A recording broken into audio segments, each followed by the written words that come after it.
Okay, I look like this because I have a cold, and we've been in a car crash yesterday, which is quite funny, but we're all fine, so thank God.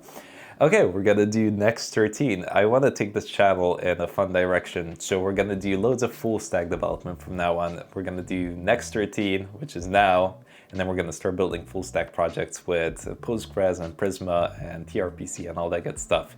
But for now, let's just take a quick look, like an hour-long crash course on how to work with Next 13, all the different changes and features and whatnot. So I'll try to cover as much as possible in this 1 hour, but just for you to know, my full stack course is going to be re-updated with Next 13, Prisma, Postgres, and all the good jazz.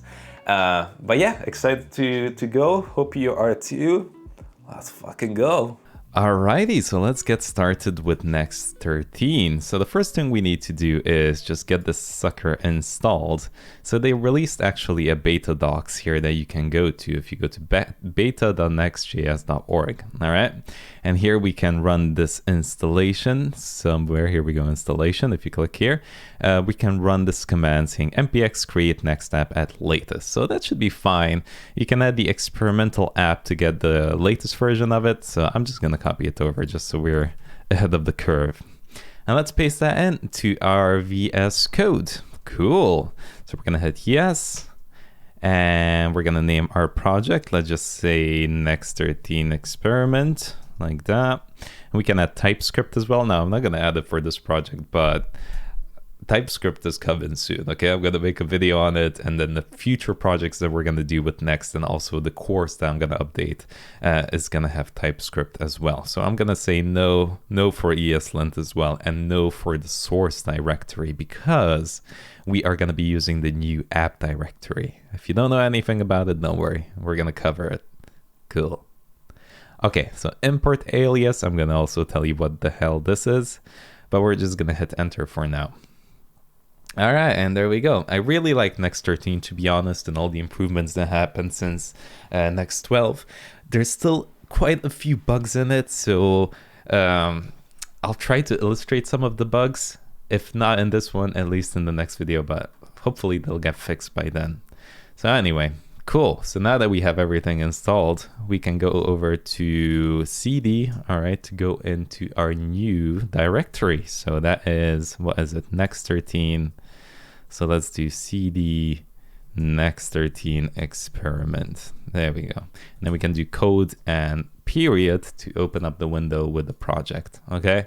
Optionally, you can just navigate over like that, but we don't do the GUI version of it. We like to do the terminal version of it because we're hackers, goddammit.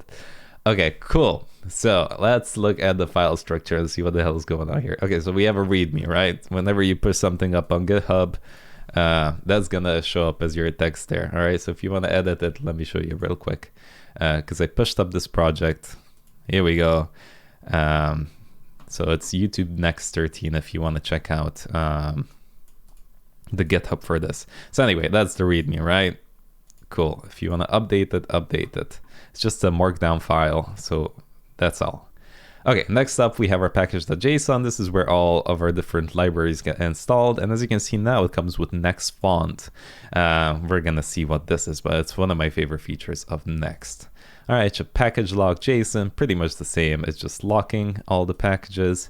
And then we have a config file here. It's using the app directory, as you can see, which we're going to cover in a bit. Then we have a json.config file. And again, we're going to see what this means in just a bit. Again, ignore just stuff that you don't want to push up on GitHub, including environment variables, which we're going to see in just a sec. Public, this is where you put all your images, your SVGs, and whatnot. Then we have pages. Now this is we're just going to use it for the API here. And what essentially, let me bring this page here. What essentially this API route is going to allow you to do is to query data from a database, for example, do auth in here on the back end. So you're going to see it used. I'll make another tutorial where we implement server-side rendering with Next auth on the server, right? And we're going to be using server-side components. If you don't know what any of this means, don't worry. I just realized how fucking complicated it sounds. Okay, So let's just leave it for now. But anyway, we can query data from here from a DB. And in our full stack course that we're going to do, I'm going to remake soon, we're going to be using Prisma to do that. Okay, and then we have our node modules, which is basically where all of our packages get installed. And then we have our app folder, and this is where we define our pages. So let's see what we have. All right, so we have a page now, like that. And let's actually run this command. So I'm going to say npm run dev. Cool, so that's going to open up a development server. And if we click on that, that's going to open it up. And here we go, that's what we have. All right, I'm going to probably just put it on the side here so we can see everything that's going on. Cool. Okay, so let's get rid of everything. Okay, so let's go here to the main section of this home and just get rid of that class, and then just get rid of absolutely everything like that. And we'll just add a h1 here saying hello next 13 with a fire emoji. Cool. Okay, now if the JSX for some reason is not working, you're prettier and code formatting and all of that stuff, make sure you click down here and you search up JavaScript React. All right, JavaScript React, and click on that. And then when you do a div in here, it's going to recognize it and it's going to work. Another way to get around that is to name your file JSX rather than just JS. Because if you do it with JS, then you're going to manually probably have to do it or associate it in the settings. Anyway, who cares? Okay, cool. So that works. Okay, so basically the way it works now is in the app directory, you make a page.jsx, and that's going to load up basically the root path to this website. All right. So what if I want to go, for example, to slash about, right? That's like a common one that we do. So rather than making like about.jsx, that's not going to work anymore. What you need to do is make a folder with the name about. All right, so we're going to say about here. And then in the folder, you'd make another page.jsx. All right, so all your pages are basically named page.jsx. So you do an export default function. Let's call this about, and then you return whatever that you're gonna return. I'm just gonna say about page. Okay, cool. So then when you save and you go to /about, now you have the about page. All right. So it's much nicer like this because of the additional default helpful components that come with this, right? Besides page, for example, you also have layout. And what layout allows you to do is to basically wrap all of these pages with a layout, right? So let's say I want to have a nav across all the pages or a footer across all the pages. Well, then I can do it in this root layout. Now, if I want a custom layout, well, you can just define a layout in the about now, and that's going to apply to that specifically. But I'm just going to go to the root layout here, and then I'm just going to illustrate this. We're not going to use a nav for this one, but if I want to have let's say a nav, I can just do it here and say h1, and then let's say we have a logo on our nav, and then you'd have like a URL with LIs and A tags that just say, let's see, takes us to the about page or whatever. Okay, anyway, we're not going to use it, but for this project at least, just want to show it off to you. As you can see, we are on the about page and we have a logo and about. Let's add another one here just to make it extra clear. Sign up. Okay, cool. So let's head back here to the home page. It looks like we have an error, so let's see what's going on there. Console. Okay, what's wrong with you? That's a big one. Okay, so I think the problem is that we haven't added it to the body, right? So let's go down here and just add it to the body. Cool. paste it in there, and that should be fine. Okay, cool. So no more errors. Okay, so of course the content needs to be in the body. That's why it failed. Now what's this children? Well, you can imagine this children as we have the root layout and we're importing a prop here, and this children, all it is each individual page. So the about page, the home page. So we're rendering it out here no matter how much content we have, but we also add the nav every time. So now when we go to /about, like that, boom, we still have that being rendered out on every page. Now, if I go here and add a new file and we call this layout.jsx, like that, I'm gonna just quickly show you here. Their documentation is quite good, even though it's on beta. So as you can see, I can just search layout. So if you want to do another one, you can just do this, right? They do an example for the dashboard. And you just do an export default function dashboard layout. You export the children and the props and just pass it down like that. And then you can do another wrapping. All right, so that's it. Cool. All right, there's other files though. So let's take a look at those. Let's delete this layout. We're gonna take a look at head. All right, so essentially if you want to add your metadata here, link, style sheets, add titles, add description, add SEO, you can do that in the head. And you just create a head.jsx, add your content in there, and that's pretty much it. If we look in the layout, right, you don't even need to add it here. It's just automatically gonna recognize it, but they did add a little comment here saying head will contain the component returned by the nearest parent. Okay, so if I want to have different metadata for this one, oops, did I just move this here? Okay, I may need to restart the server. I'm messing with the files. Okay, so anyway, here's the head. So let's make a unique one for this. So I'm gonna just call this head.jsx, right? I'm just gonna copy this over from here to this head.jsx, and I'm just gonna change this to about page like that, just to show it to you that it works. All right, and then when we go to /about, and look at that, about page. All right, so super easily can add different headers to your pages like that. Okay, so next up we have another special file that we can call error.jsx, and this is really cool. So what you need to do, I'll paste this in here and I'll explain later. Okay, so you basically export default a function called error, and you gain access to error and reset here as your parameters, all right? And then we can return any message that we want. Let's say this ain't loading up, and then you can output the error message as well if you want. And then we have a button that says on click and we'll do a reset. All right, so this is something that Next automatically gives you, that you can try reloading that component if there's an error. So you can imagine you're fetching some data from an API or something, or you're trying to retrieve data from your database and something goes wrong. So you can catch that error on this error page here, and then you can try reloading the data if you want, in case it doesn't work. Now what's cool is that Next automatically does a couple of tries and a couple of fetches before it eventually gives up and says, okay, well, this just ain't working, okay? So I'm gonna need to throw an error page. So you can do that just by adding an error.jsx, making this function, and that's it. What's this use client? Don't ask about it. I'll tell you in a bit.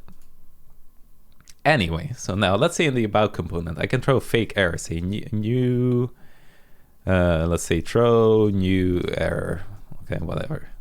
We can add a string in here, failed to load data. Cool, okay.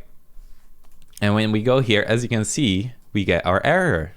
Now this can be a full page, so you can customize it and make it nice, but it says, this ain't loading up, failed to load data. All right, so it's working. We're sending the message through from here all the way to our error.jsx. The error goes in here, and then we can reload the data here, reload like that. So if we click on this, boom, it tries to reload it. In this case, I'm always throwing an error, so it's never gonna work.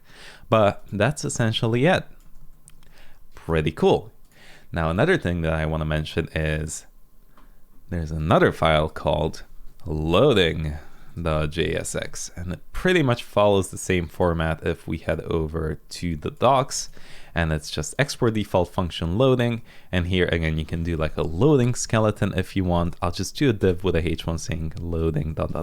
Okay, but again, you can customize it just like a normal page. So now if we go here, let's see if we can see it. And I head over to about. Nah, you cannot see it. Damn it. I think it might be too fast. You can try it with the network request, but anyway, it should. Let me see. Can I slow this down? Let's head over to network. And we'll just turn the slow 3G on like that. So let's go over to about. And did you see it? I don't think I even see it. But anyway, it's there. Trust me. You just add the loading and that's it. Cool. Okay, so let's turn this back off. No throttling. Cool. Okay, let's actually build something out, and then you can actually see how everything works together in a nice way. Okay, so let's start our project. Oh my gosh, I've been talking for 24 minutes and the project hasn't even started yet. Okay, so what I want to do first of all is add Tailwind to this project. So how do we do that? Well, we can go over to Tailwind CSS, and they recently updated their docs to use Next.13. So if you go over here to framework guides, you can hit Next.js, and then here there was another button, I promised, that said, oh, specifically for Next.13, but it should be the same.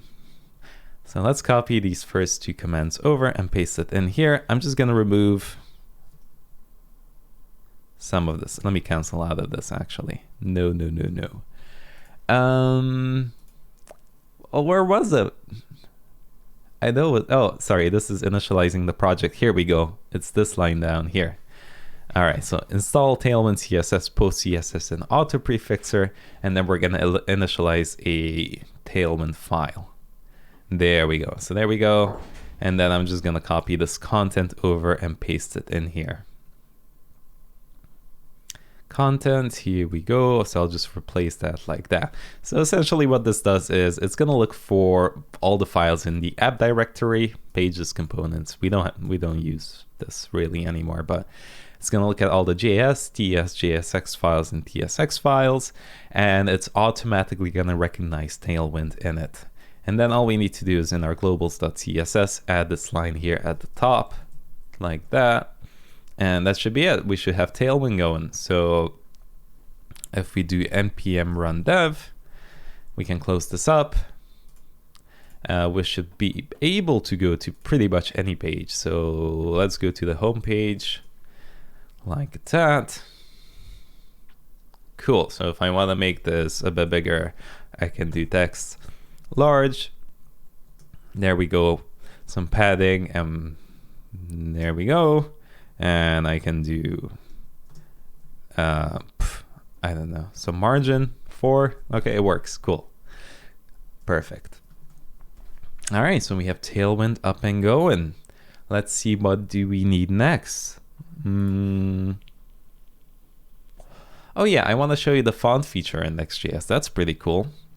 So what we can do is literally just import any Google font now very easily by saying import, and with curly brackets you can do, let's say I want to use, what should we use for this project? Let's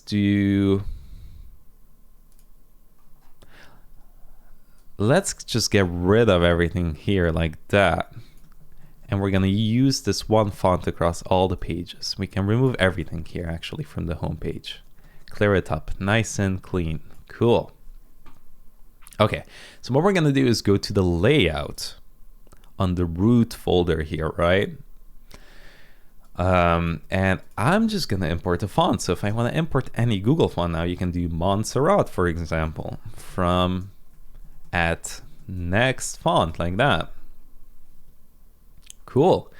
And that's it. You don't have to do any crazy wiring and hooking everything up. And then we just define a variable like that and just call this Montserrat from from Next Fonts. And here we can define like an object with the weight, for example. So if I want 400, I want 700. All right, that's bold. Cool. And I can also specify subsets, which basically means, well, I want the Latin version. If you want different types of characters, you can specify that here. Okay, it says module not find. So what are you on about? Let's see. Oh, from Next here, you need to specify from Google. Google. Okay, cool. And then to actually make this work, all you need to do is go, let's go to the body here. I'm just going to add it everywhere. I'm just going to say curly brackets backticks, and I'm going to say $ curly brackets Montserrat dot class name. All right, so that's how you add it. Hit save. Not working. Very cool. What did I mess up? The name of it. Here we go. Save. Boom, look at that, we have our font. So that's pretty cool. Now, what if I want to hook this up so it works with Tailwind? Well, all I need to do is add a variable here and call this whatever I want, basically. But I'm going to call it --font -Montserrat, like that. And now we can go over to our Tailwind config, and we can add additional functionality to it in this extend. So if I want to do a font family here, I can just say Montserrat here is gonna be var --font -Montserrat, like that. Sorry, I'm still a bit sick, so I'm having a bit of a trouble breathing, so you might hear nasty noises. I apologize for that. Okay, so that's how you hook it up. You just add it in the font. Fuck. I can't breathe. Just add it in the font family here, and then wherever you want to go in your code and change the font. So you can hook up basically loads of classes here, right?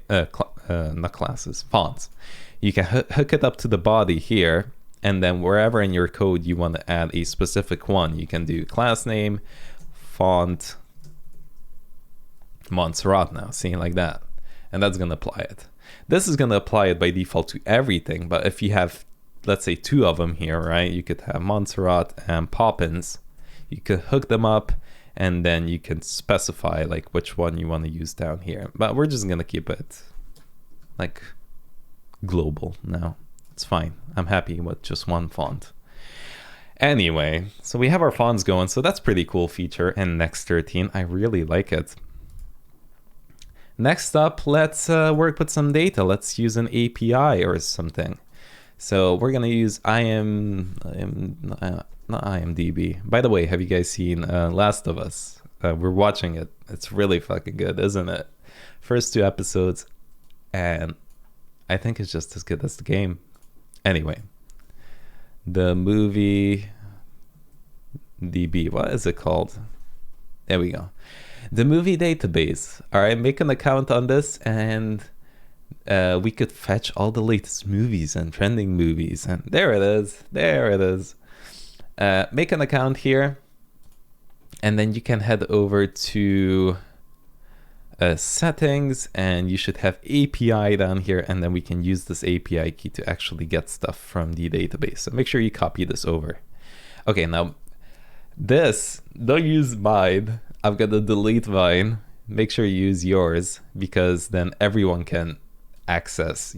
Like if you're using it in your own project, let's say you make an account, you want to make sure this data is hidden and sensitive, because if people have access to this, then they can use your account to request all the data for the movies, especially if you have a paid subscription. So sensitive information like this usually goes into a file called .local.env. .local.env. All right. So basically you add it in here, and this is only going to work in your local development. But let's say when we finally push the code up into production, it's not going to know what your variable is anymore. So you're going to have to manually add it. And I'm going to show you how to do that. But for now, let's just create a variable here, an environment variable, I should say, call this API key, and set that equal to, and paste in that code. Cool. We might need to restart the server, I'm not sure, but let's just do it. Cool. All right, so now that we have our API key, let's go to our page, our home page here. And then what we want to do is actually try to get the movies. All right, so fetch the movies.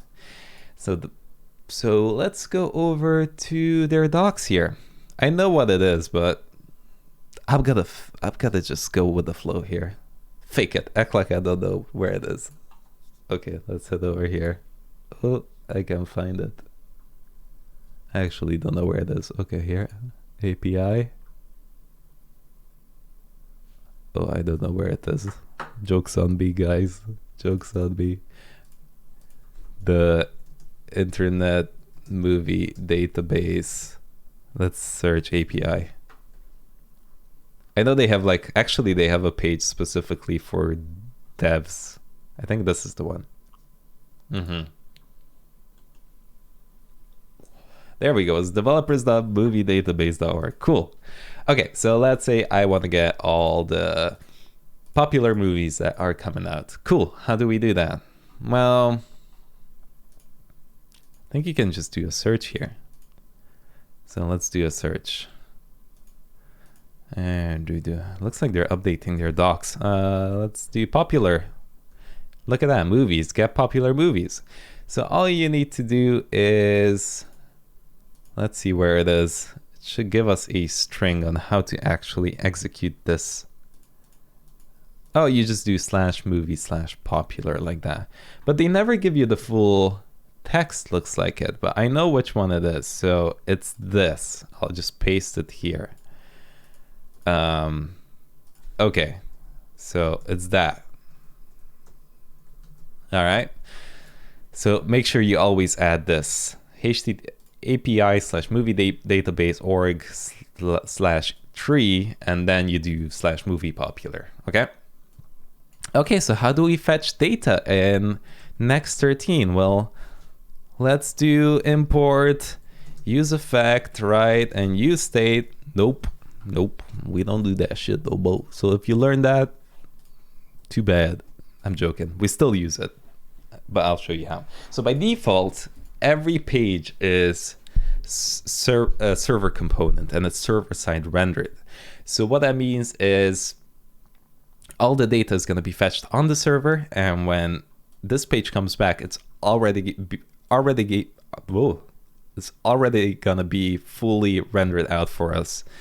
So what does that mean? We cannot add interactivity to this. So if I want to do an on-click like that, whatever, I could just run like a console log here, right? Hey. Okay, cool. Oops. Hey. Okay, so that's not gonna work. Why is that not erroring out for me? It should error out. Oh, there we go. It failed. Okay, cool. So by default, server components now cannot use on-click, or just if you want to work with a window, right? If you want to use useEffect, if you want to use useState, none of those are going to work anymore. It's going to error out. So as you can see, if I get rid of that, it's going to load up again. But if I import useState, okay, cool. Boom, error. Needs to be a client component. So whenever you want to make a client component, you just need to add use client here at the top, and then it's going to work just fine. All right. So the only time you want to use client, in my opinion, is whenever you want to do an on-click, whenever you want to do a useState, useEffect. But generally speaking now, when you want to fetch data, you want to make sure you do it in a server component, just because it's going to be much better in terms of SSR. So let's get rid of this. And the way you do it is, previously in Next 12, you need to do get static props, whatever. You'd make a new function here. But now it's super simple. You can just fetch the data here normally. So I can do const data, set this equal to await, fetch. All right, I'm going to do fetch to this URL that we just got. But I'm not going to do normal ticks here. I'm going to do backticks because I'm going to need to add our API key here. Okay, so we're going to do HTTPS. I'm just going to manually write this out. API.moviedb.org. /3/movie/popular. Okay, cool. And now what I'm going to do is add a question mark API key like that and set that equal to curly crap, okay? And then here, I'll just add my API key. Now, where is that? It's in our local env file, okay? So to access that variable, all we need to do is say process.env.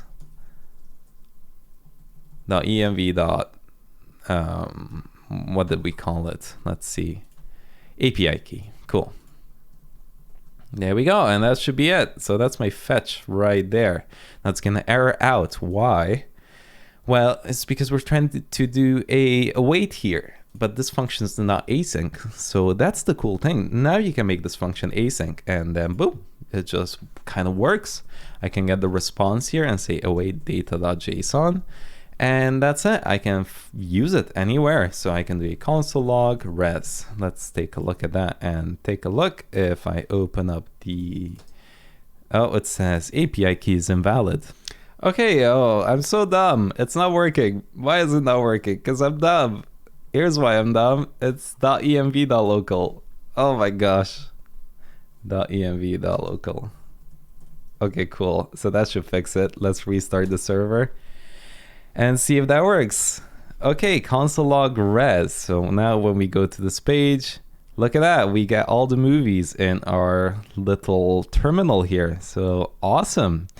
And basically the way it works, let me scroll all the way to the top just so you understand this API a bit. It gives us an object that has a page on it and then a result, which is an array. So we're going to have to access this results. And here's where you have each individual movie. And they have an image to it, title, right? And then the poster path, release date, whatever, whatnot. Okay, so to actually render this out, we'll just make a new component that's specific for having each individual movie here. Okay, so here's a great example of how to continue from here, because I'm gonna map over all of these movies, right? I'm gonna have a movie here. So div and h1, let's say we have a title and whatnot, right? And I'm gonna render loads of these out. Okay, I'm just gonna show you the problem here. So res.results.map, right? We'll map over each individual movie. Cool. Fuck, that's not the way to do it. That's the way to do it. Okay, anyway. All right, we render out each movie like that. Boof, see? Cool. Let's update this. I think it's like movie.title. Cool. Okay. Yeah, it works. Cool. But let's say I want to click on this, right? And then it's going to open up another page with the movie details. Okay, well, cool. If I go here and then add an on click, and then I want to, let's say, navigate over to wherever, right? Well, that's going to be a problem because now on click's not going to work in this component because this is a server component. So remember, you cannot do use state, use effect, on clicks, getting the window, stuff like that. All right, so that's not going to work. So you can still get the functionality. You can have a server component and then just make a new component in here in the app directory that's specifically a client component that handles clicks and stuff like that. So what we're gonna do is just go to the app and then just make a movie.jsx here. All right. And I'm gonna just do an export default function movie like that. Cool. Okay, and then we're gonna return. Let's do a div here. We're gonna do a h1. We're gonna just have the title in here. All right, I'm just gonna add title. We're gonna have a release date. I'm just gonna make a super simple UI.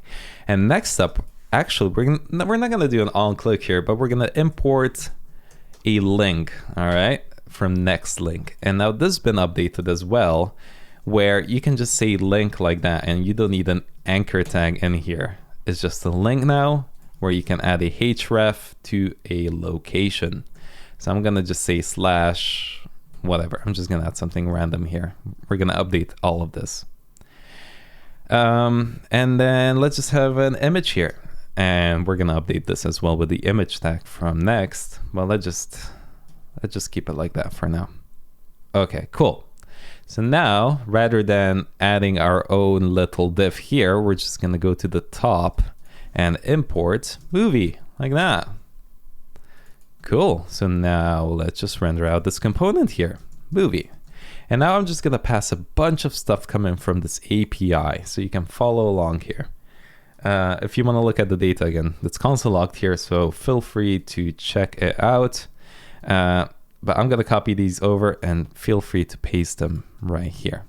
So just the key, which comes from movie ID, an ID, title, poster path, and a release date. That's all I'm gonna get. Okay, so copy these over. Perfect. Why is this rendering out twice? Let me do a refresh here.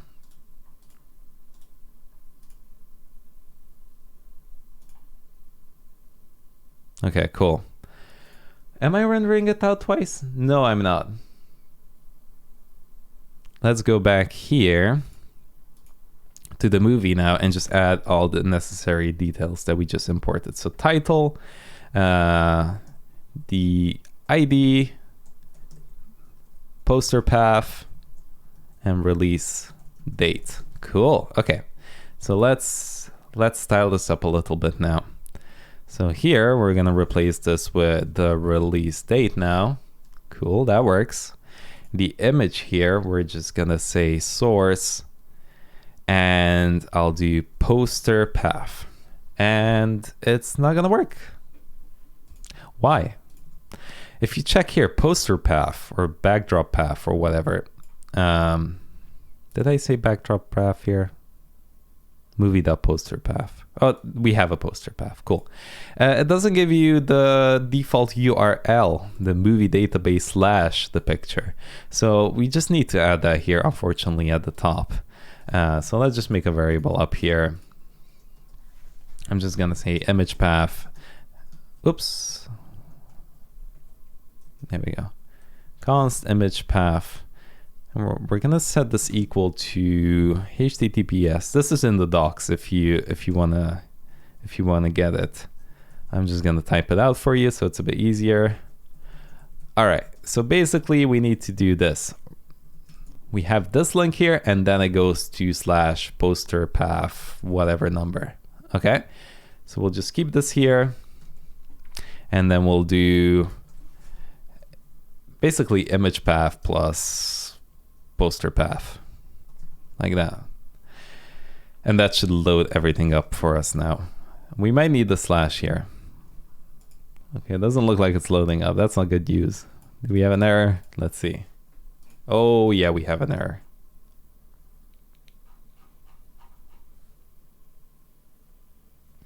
What is this? What is this shit?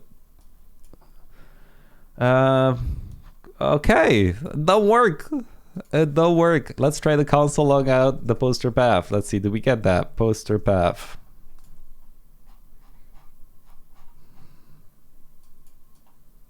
We do, so that's good news. That's great news. Why is this not rendering out? Image path, poster path.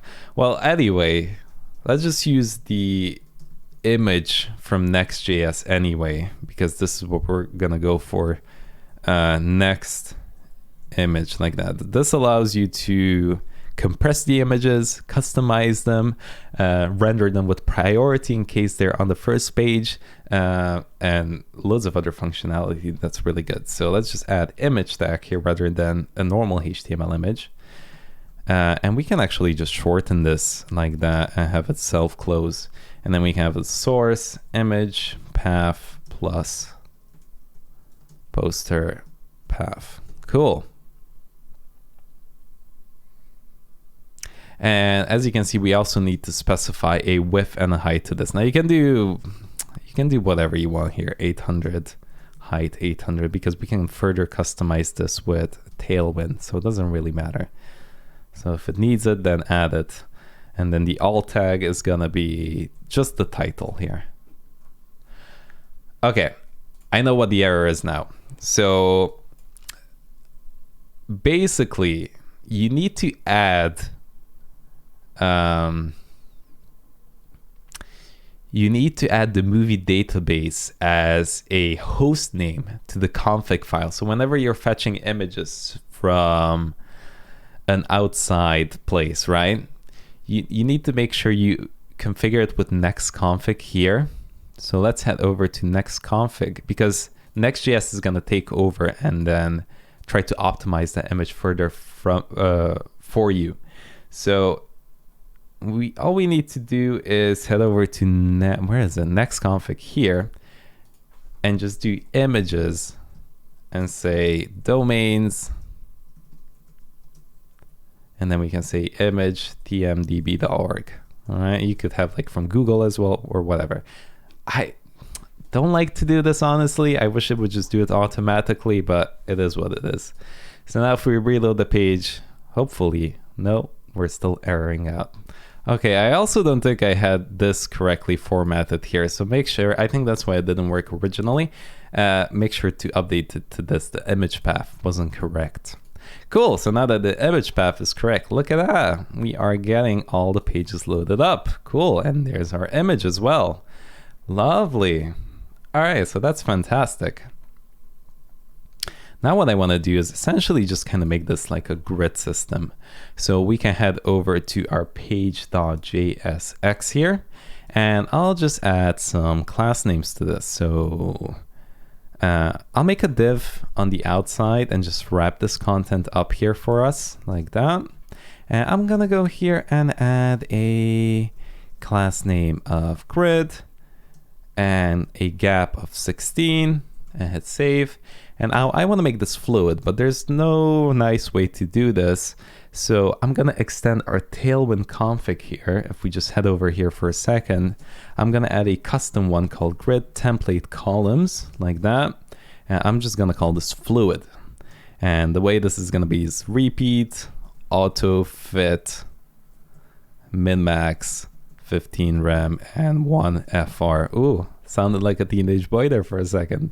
Okay, so it's just a CSS property that's really good. There's no simple way of adding it to Tailwind as far as I know. So I just add it here, and then I can just go here and say fluid like that. Grid calls fluid. And there we go. And now we have a super simple grid system going on here, which is really cool. Awesome. So I can go even smaller, and that's just going to make it one page like that. And what else I want to do is add a bit of padding here on the left and right. So I want that to have the same basically on all the pages. So I'm just going to add it in our layout.jsx. So let's head over here, and I'm just going to add an MX like 48 or something here. Yeah, maybe that's a bit too extra. Let's do 32. Okay. There we go, hit save, and cool. So now when we go smaller, as you can see, we have some nice margins on the left and right. Cool, I'm gonna get rid of all this shite up here at the top. So let's get rid of about page, clear that up. Let's go to our layout, get rid of this nav as well, just to clean some stuff up. There we go, and then this hello next as well can bugger off, so bye. To be fair, we could probably add a bit of margins at the top and bottom as well. So let's do my like 12. Okay, there we go. So just so it's not all the way stuck up there at the top. Cool, so we have each individual pages, but as you can see when I click on them, all of them are going to take me to ASD, because that's what we wrote. We hard-coded the code here to every component to take us to ASD.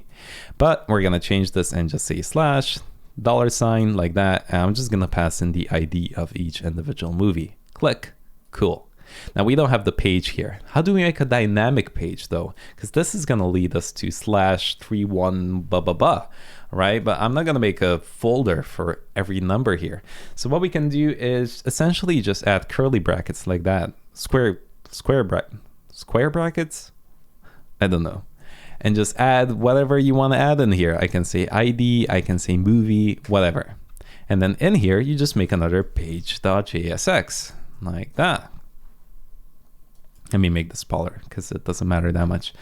Okay, so now in here, what we can do is just say export default async function. Let's call this movie detail.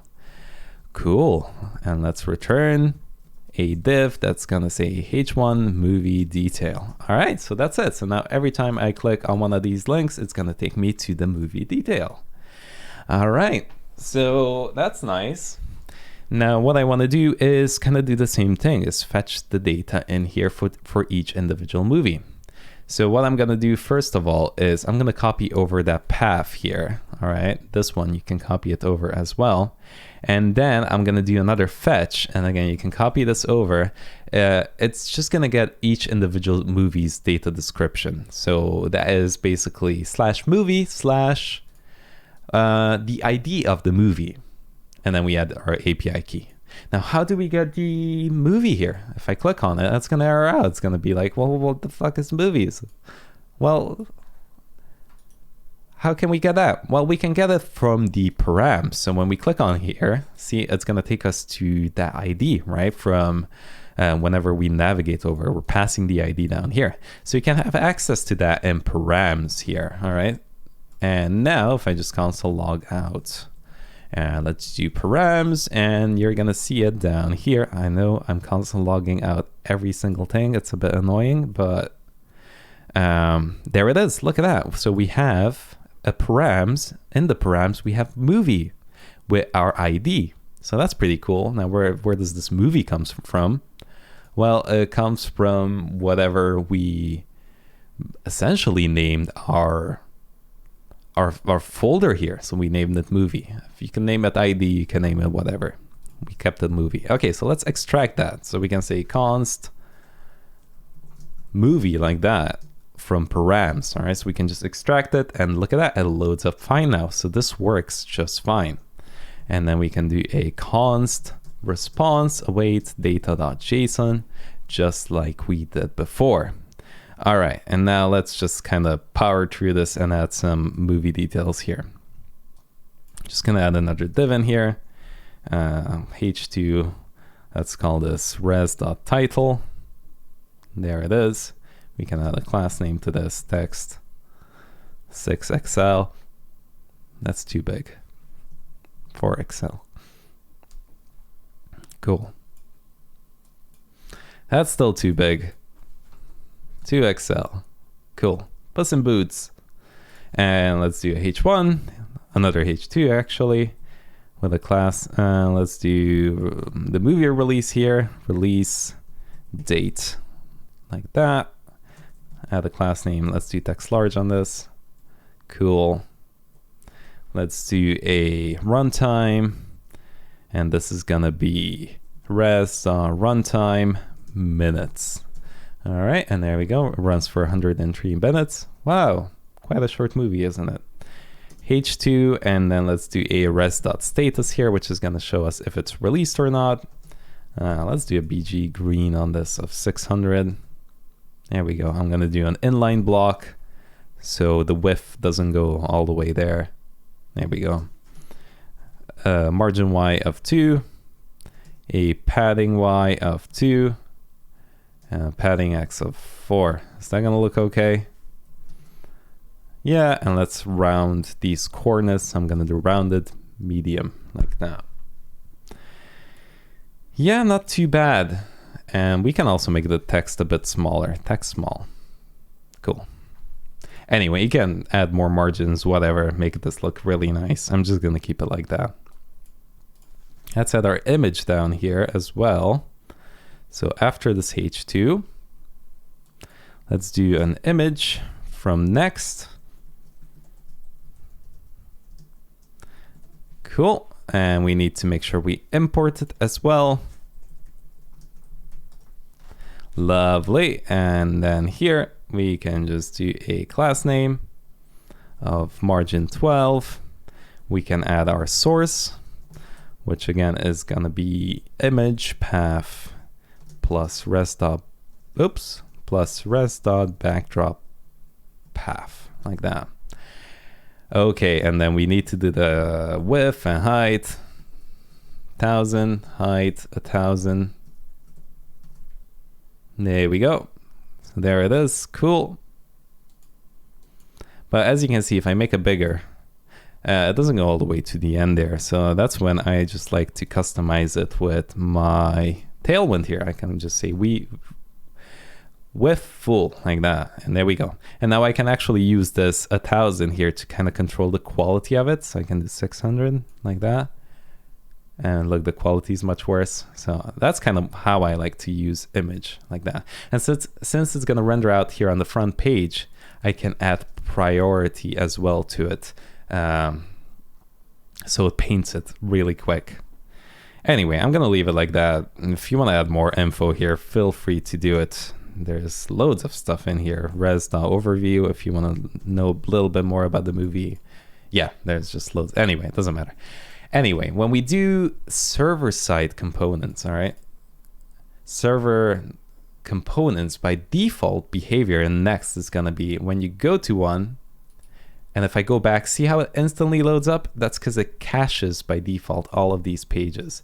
So if I go here, see, it takes a while to load up, but next time I go to it, it's instant. And when I go back as well, it loads up instantly. So that's kind of how it works by default. It just caches everything, but sometimes you might need new data coming in, right? So that's where you could revalidate and just refresh the data, for example, on every time you go back to the page, or maybe in a certain amount of seconds. So what you can do now is with Next 13, the fetch API basically came with superpowers. They extended it. So for here, after this argument now, you can add a comma. So inside the function here, right? So at the end of the string, you can add a next here. Sorry, you need to make an object like that and say next. And then here you can add a revalidate like that. Sorry, this needs to be an object too, revalidate like that. And you can specify, if I do 0 here, again, by default, it just caches everything. If I do 0, then it's gonna try to fetch the data every time when you go to the page, all right? But if you want a certain amount of seconds, so let's say a minute, then you can do it like that. And then after a minute, it's gonna start refetching the data for you. But sometimes you might not work with fetch API. You might use something else, like you might, again, we might do something with Prisma, and then we go const data equals to Prisma, sorry, await, let's say await Prisma dot posts dot find many, whatever, right? Well, you cannot do a next here and then revalidate. So in case you have something like that going on, what you can do is just at the top of the file of the page or the layout, you can do an export const revalidate like that. And you can set it to 0 or whatever amount of seconds. All right. Now I found it quite buggy actually, and it doesn't seem to work every time for me, especially with Prisma. I found exporting it like this didn't work properly. I'm gonna look into it a bit more and tell you how it is. But if you have errors going on there, don't worry about it too much, because it might just be Next kind of having a bit of issues. Anyway, so we got that working, which is fantastic. Now what we can also do with these pages here is render them static. So when we're pushing this code up to Vercel, for example, what we can do is essentially pre-render these pages out, fetch all of these individual movie posts, and just serve them static, fully rendered out. And then we don't even need to fetch these data anymore every time we visit the page on our live production server. So the way we can do that is using a wee function called gets, what is it called? Generate static params. So let's go here to the top and say export async function, my throat, generate static params. All right, and what we need to do essentially here is we're gonna fetch all the popular movies again from this front page, right? So you can copy over the code from the page.jsx, our home page. And then here, all I'm going to do is return a res.results.map. I'm going to map each individual movie. Oops. And then return a movie with a toString movie.id. All right. So essentially, I'm just getting all the IDs and mapping them over to our URL here. So when we're pushing this code up to production, what is it going to do is essentially go over each movie. Go over each movie, get the detail. Sorry, get their ID, and then go over each one of them and render them out. So if we take a look at a live, you're going to see it in a live example in a bit. Now let me just show you actually quickly so you don't forget about it, because I'm talking about it. So here we go. Okay, cool. So take a look at this. When I pushed up this code, it's going to render out all the pages. So it's going to load up now. Fair enough. But when I click on this, it's not going to do any network requests anymore. These are pre-made already, pre-rendered. So when I click on them, it just loads up like instantly, which is really cool. Okay, there we go. Cool. All right. So that's kind of the benefits of this. We don't need to do any more network requests unless you have, of course, revalidate going up here. Okay, and yeah, I think that covers up quite a bit of Next 13. Again, I'm going to rework my course with our full stack course is going to include Next 13. We're also going to do PostgresQL with Prisma and Stripe, and it's just going to be much, much nicer. So hope you're excited for that. But I'm also going to do loads of full stack content from now on. I feel really good about it. So we're going to cover Prisma. We're going to do Postgres. We're going to do TypeScript. I want to do TRPC, all that good jazz. So yeah, I'm going to leave it at here for now. Thank you so much for watching. Hope you enjoyed this episode, and I'll see you in the next one. Bye-bye. Bye-bye, driver. Oh, I can't believe we forgot to push up the code. So essentially, to get the code up and running, all you need to do is push it up to GitHub. And then when you go over to Vercel, let me go here. Vercel.com. Cool. So you add your new project here. Okay, you select your GitHub page. And then before you click run, it's going to give you like an environment variable on the page. So I can still add it here if I go to settings, environment variables. Here we go. And then you just add whatever you had here. So API key, like that. And then you add your string, and then you're all set to go, and everything's going to work just fine. And again, if we run npm run build here. Oh, I should point out this wee error message here before I actually get going. It might error out. We'll see. They might have fixed that data. Never mind, they fixed it. Okay, see, I had an issue. I was running an older version of it, and essentially in development, if you had this get generate static params going here, it would error out. So you'd need to comment it out specifically for development, but it would run just fine in production. Seems to be fine now. So, okay, I guess we don't need to worry. But look at that. All the movie paths here have a dot there, which means that they're statically rendered. So that's pretty damn cool, I'd say. Okay, I'll see you in the next one. Peace.